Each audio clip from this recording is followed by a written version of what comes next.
عزیز دوستو، میں یہ عرض کر رہا تھا کہ اللہ تعالیٰ نے نبی پاک علیہ السلام کے اخلاق کی تعریف کی ہے۔ ہمارے زمانے میں یہ رویہ ہو گیا ہے کہ اگر اخلاق کی، کردار کی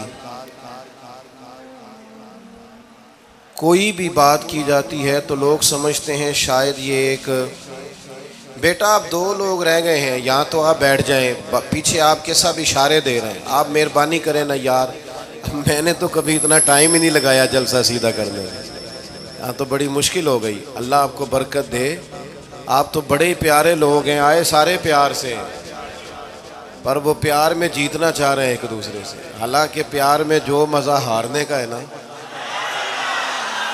جتن جتن تے ہر کوئی کھیڈے تو ہارن کھیڈ فقیرہ، جتن دا مل کوڈی پیندائی ہارن دا مل ہیرا۔ اس میں تو قربانی دینی چاہیے، ایک دوسرے پر اظہار کرنا چاہیے، کہنا چاہیے یار آپ بیٹھ جائیں، میں ذرا پیچھے چلا جاتا ہوں۔ یہ تو دینی ماحول ہے، اس میں تو اظہار کی ضرورت ہے۔ بہرحال آمدام برسر مطلب ہمارے ہاں لوگ سمجھتے ہیں کہ اخلاق کی بات کی جائے تو شاید یہ بڑا عام سا سادہ سا کوئی عنوان ہے، حالانکہ یاد رکھیے گا نبی پاک علیہ السلام نے فرمایا ہے میں مکارم اخلاق کی تکمیل کرنے کے لیے دنیا میں آیا، فرمایا میں اخلاق ہی کو تو مکمل کرنے آیا۔ اور نبی پاک علیہ السلام نے اخلاقی رویوں پر بہت زیادہ زور دیا ہے۔ حضور علیہ السلام فرماتے ہیں کہ قیامت کے دن میرے سب سے زیادہ قریب وہ شخص ہوگا جس کا اخلاق زیادہ اچھا ہوگا۔ ہمارے ہاں لوگوں نے اخلاق کا معنی بھی اپنی مرضی کا کیا ہوا ہے۔ بعض لوگوں کا خیال ہے کہ صرف میٹھا بولنا ہی اخلاق ہے، حالانکہ میٹھا بولنا بھی اخلاق ہے، لیکن صرف میٹھا ہی بولنا اخلاق نہیں۔ میٹھا تو لوگ اپنے مطلب کے لیے بھی بولتے ہیں،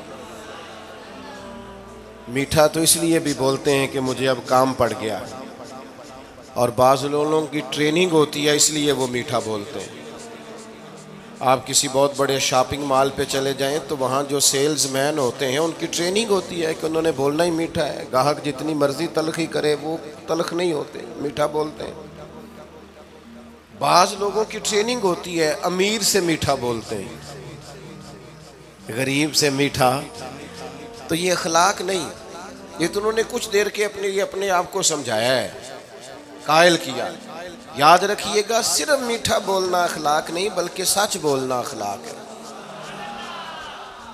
صبر، تحمل، بردباری، وفاداری اور بلند ترین اخلاق کا مالک وہ بندہ ہوتا ہے جو خوددار ہوتا ہے، کسی دنیا دار کے سامنے ہاتھ نہیں پھیلاتا، اللہ تعالیٰ نے جو اسے دیا ہوتا ہے اس پر راضی رہتا ہے، اس کے مزاج میں اس کی کو ذرا کم کر دیں جی، اس کے مزاج میں لالچ نہیں ہوتا، ہرس، ہوس، طمع، مفاد پرستی، یہ چیزیں جس آدمی کے مزاج میں نہیں ہوتی وہ شخص با اخلاق ہوتا ہے۔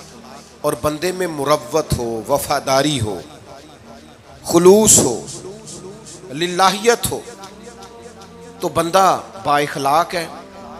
میرے دوستو، جس طرح ہم اپنا مکان محنت کر کے تعمیر کرتے ہیں اور تھوڑا سا بھی درزی اگر کپڑے میں فرق پیدا کر دیتا ہے تو ہمارے لیے مشکل ہوتا ہے پہننا، ہم محنت کر کے تعمیر کرتے ہیں لباس کی، ہم اپنے لیے تعمیر کرتے ہیں چیزوں کو کہ بالکل ٹھیک اور پرفیکٹ چیزیں ہونی چاہیے، اسی طرح ہمیں اپنے کردار کو بھی تعمیر کرنا پڑتا ہے، اس پر ہمیں محنت کرنی پڑتی ہے۔ جس چیز پر بھی محنت کی جاتی ہے وہ قیمتی ہو جاتی ہے۔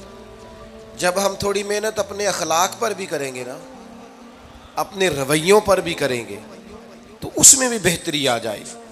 اصل مسئلہ یہ ہوا ہے امت کے ساتھ کہ ہم نے یہ سمجھنا شروع کر دیا ہے آج کے دور میں کہ شاید لوگ صرف تقریر ہی سنیں گے، شاید لوگ صرف تصویر ہی دیکھیں گے، شاید لوگ صرف ہمارا آنا جانا، دبدبا، استقبال، پروٹوکول دیکھیں گے۔ حالانکہ یاد رکھنا سب سے زیادہ جو چیز تبلیغ کرتی ہے وہ انسان کا کردار ہوتا ہے۔ وہ اس کا اخلاق ہوتا ہے. بہت سارے بزرگ تو ایسے جو تقریریں کرتے ہی نہیں تھے. اعلیٰ حضرت بریلوی رحمۃ اللہ علیہ تو کبھی کبھار کوئی گفتگو کرتے تھے, تقریر ہوتی نہیں تھی, لیکن ان کے کردار کی خوشبو ایسی تھی جو پاس بیٹھتا تھا درد والا ہو جاتا تھا, جو قریب رہتا تھا اس میں خلوص آ جاتا تھا.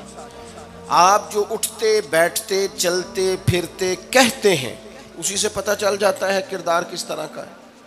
اس کے لیے آپ کو, اور ویسے بھی امام راضی رحمۃ اللہ علیہ سے کسی نے کہا تھا با اخلاق کون ہوتا ہے؟ فرمایا جسے نیکیاں کرنے میں تکلف نہ کرنا پڑے. نیکی بڑی آسانی سے اس سے سرزد ہو جائے, وہ بندہ اخلاق والا ہوتا ہے. آسانی سے نیکی کر لے, مشکل درپیش نہ ہو, بندہ با اخلاق ہوتا ہے. جب جب ہمارا اخلاق اور کردار اور لب و لہجہ اور اٹھنا بیٹھنا, آپ بڑی تعریفیں کریں گھر جا کے کہ میرے استاد بڑے قابل ہیں, آپ کہیں میں بہت عالی شان پیر صاحب کا مرید ہوں, کیا بات, لیکن خدا نہ کرے بیوی کو گالی دیں تو وہ اسی وقت کہہ دے گی یہ سکھایا تجھے تیرے پیر صاحب نے, یہ استاد صاحب سے سبق پڑھ کے آیا, یہ اس تنظیم کا آدمی ہے. وہ کبھی قبول نہیں کرے گی آپ کے استاد کو, آپ کے پیر صاحب کو, آپ کی تنظیم کو, کہے گی پتہ ہے مجھے کس پانی میں, یہ سکھاتے ہیں تمہیں. جب تک اخلاقی رویہ بدل نہیں جاتا, آپ کہیں میں بڑی محافل کراتا ہوں, میں بہت بڑا آدمی ہوں اور میں بڑے دینی کام کرتا ہوں اور میں اپنے اوپر لیبل رکھتا ہوں, لیکن آپ کا دوستوں کے ساتھ اٹھنے بیٹھنے میں حلال حرام کی تمیز میں ہی کوئی خیال نہ ہو تو کوئی نہیں مانے گا آپ کی بات. ہمارے ہاں سنت شریعت کا بھی ہم نے اپنی مرضی کا نام رکھ لیا ہے نا. میں نے الحمدللہ زندگی میں داڑھی نہیں کٹوائی, مجھے کبھی خط بھی نہیں کرانا پڑا, شروع سے رکھی ہے. اور امامہ تو اب ایسے محسوس ہوتا ہے طبیعت کا حصہ بن گیا ہے. یہ عظیم سنتیں ہیں رسول پاک کی. میری طرح کے ایسے لوگ بھی پہن لیں جو بالکل خوبصورت نہیں ہوتے تو داڑھی پگڑی سے وہ بھی کبھی کبھی اچھے لگنے لگ جاتے ہیں, لیکن صرف داڑھی اور پگڑی حضور کی سنت نہیں. یہ بھی آپ نے سچ غور کرنا ہے اس پر بھی. صرف دین کا لباس پہننا ہی حضور کا طریقہ نہیں. اخلاق اور کردار کو سمجھیں. حضور کی جو سنت سب سے پہلے لوگوں میں معروف ہوئی تھی, جس سے تعارف ہوا تھا, وہ تو صادق اور امین ہونا ہے. او بھائی سچ بولنا بھی تو حضور کی سنت ہے نا, دیانت دار رہنا بھی تو نبی پاک کا طریقہ ہے نا. آپ صرف ایک مخصوص لباس پہن لیں فقط اور باقی چیزوں سے آپ آزاد ہو جائیں گے. ہو سکتا, میں اکثر کہتا ہوں کہ مسواک لے کر دانت صاف کرنا بھی حضور کی سنت ہے اور دل صاف رکھنا بھی حضور کی سنت ہے.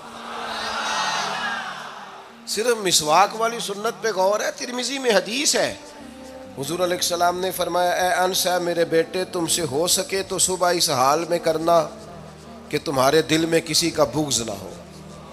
اور حضور فرمانے لگے یہ میری سنت ہے. صبح اٹھتے ہی پہلے دل کو ٹٹولنا, اس میں کسی کے لیے عداوت نہ. اخلاقی رویوں پر توجہ دینے کی ضرورت. ہم میں سے نا بہت سارے لوگوں کی شان ہوتی ہے, پیر صاحب کی, علامہ صاحب کی, استاد ہوں, میں ٹیچر ہوں, میں پڑھا لکھا ہوں, میں مالدار ہوں, میں گھر کا بڑا ہوں. ہم خود بخود اپنی کوئی نہ کوئی شان بنا لیتے ہیں. کوئی آپ کی کسی نسبت سے عزت کرے تو اچھی بات, ہم خود بخود اپنی کوئی شان بنا لیتے ہیں, پھر ہم عزت کا مطالبہ کرتے ہیں. نتیجہ کیا نکلتا ہے؟ نتیجہ یہ نکلتا ہے جہاں ہمیں احترام کرنا چاہیے وہاں بھی ہم احترام کر نہیں پاتے. وہ میرے دوستو یاد رکھو, سیدہ عائشہ صدیقہ رضی اللہ تعالیٰ عنہ فرماتی ہیں نبی پاک علیہ السلام جتنی دیر گھر رہتے تھے نا, گھر کا کوئی نہ کوئی کام ہی کرتے رہتے تھے. کوئی حرج والی بات ہے اگر آپ ہر مطلب گھر میں جا کے بیٹھ کے اتنا لمبا سفر طے کر کے آئے لیکن اندر جا کے بیٹھتے ہی کہا پانی کا گلاس لاؤ, بھئی آپ بھی تو لے سکتے ہیں, کوئی حرج والی بات ہے؟